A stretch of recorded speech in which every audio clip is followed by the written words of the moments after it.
So now that you've got your operator understanding exactly what needs to get done in the all team meeting, operating in the day-to-day with the daily review first thing in the morning and the last thing at the end of the day, now it's time for them to report to you everything that happened in the business during the week. And this is during the executive meeting. Again, you want to schedule an hour for this. It's a non-negotiable time for you two to meet.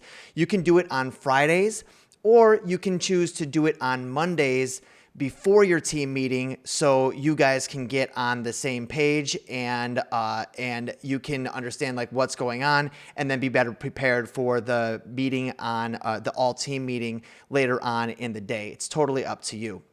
And so we're going to run a similar meeting to the all team meeting, but this is the executive meeting. And again, it's 4 parts, really simple. So the first part is the KPIs. What did the business do that is measurable? How many new clients? How many new leads? How many new people in your, on your list? How much money you made? Going through the financials. Basically, all of the KPIs that you have to run the business. Your operator should have in their bookmarks all of the KPIs that are necessary to run the company, and they should be pulling up this spreadsheet and going through all of the KPIs so you can have a good sense of what your business is doing, and you got your finger on the metrics, because the metrics tell a story. The next thing that you want to go over is the projects. What projects are you working on, and what's the status of those projects? Do they need more resources? Do they need need more team members? Is the project stalled? Is it on point? So just getting your finger on the pulse of where those projects are at. Are they on track? Are they lagging a little behind, or are they in crisis? This is your opportunity to discuss those things and plan out what needs to be done.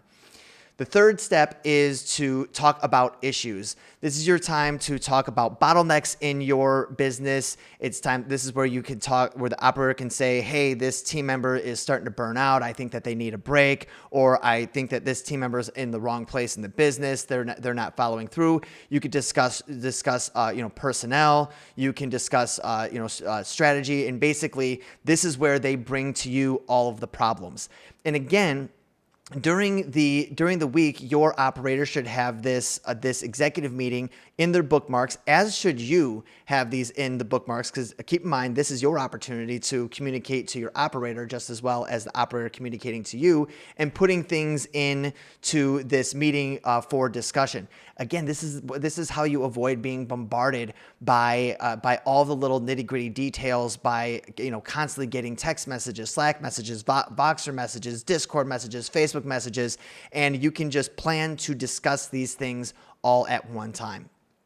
Finally, then you've got discussion points. Any new strategies, any new ideas that you're thinking about implementing, any new opportunities that or challenges or threats to the company that you may see or the operator may see.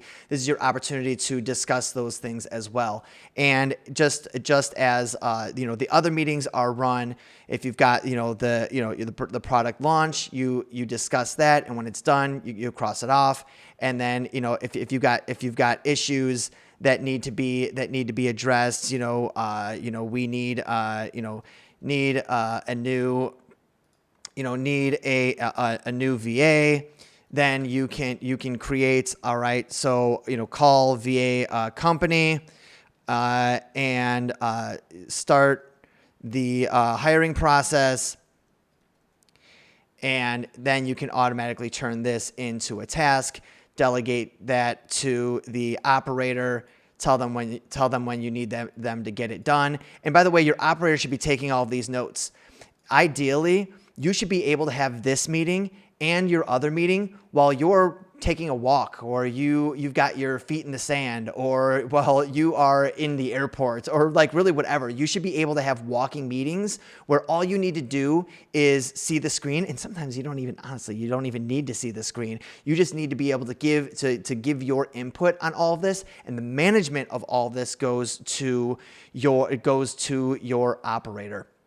And so that is about it. Like, if you want to be able to run your business in a way that is automated and scalable, you've got to get yourself out of the day-to-day. And the way to do that is to have a proper system of meetings, project management, daily reviews, and feedback, so you can create this feedback loop of things that are deployed, everybody works, and then you get a report, and then you go back from everything that you had in that report, you put that into the all team meeting, you deploy it the next week, and you just keep running that cycle.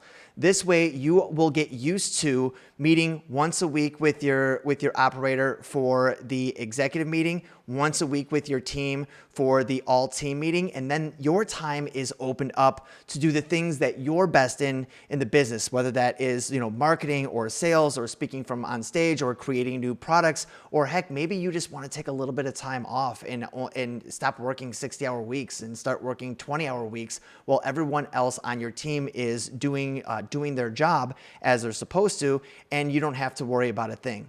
When everything is properly documented and everyone is operating in a system that is simple and transparent and is tracking constantly, then you don't have to be reaching out wondering where, what everyone is doing every single day. And you don't have to be chasing people down to make sure that their tasks get done. You only need to talk to one person, and that is your operator.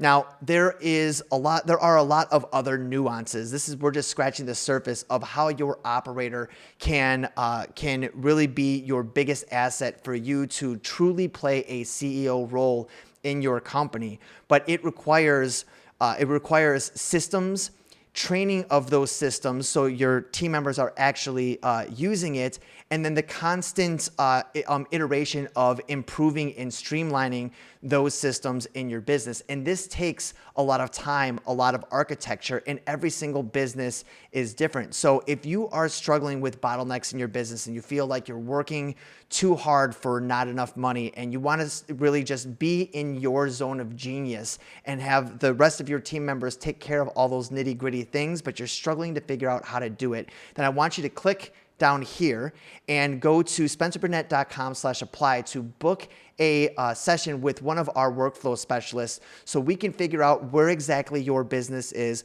where you want to go with your business, what are the bottlenecks that are holding you back from being able to play a true CEO role in your business, and then give you a blueprint and a roadmap to be able to build the proper systems, hire the appropriate team, get them trained, and get into that rhythm so you can finally have the business that you want that is not taking up 24 hours a day of your brain space, and you can finally just step back and relax. So if you found this training to be useful and you want more trainings like this, and you want us to support you in building out all of the infrastructure in your company that will take you from $20,000, $30,000, $40,000 a month to $100,000, $200,000, even $1 million months, then go ahead and click that link, or not, you can't click that link, but go to that webpage below, set up a call with one of my workflow specialists, and we would love to support you in scaling your business, and so you can affect more people,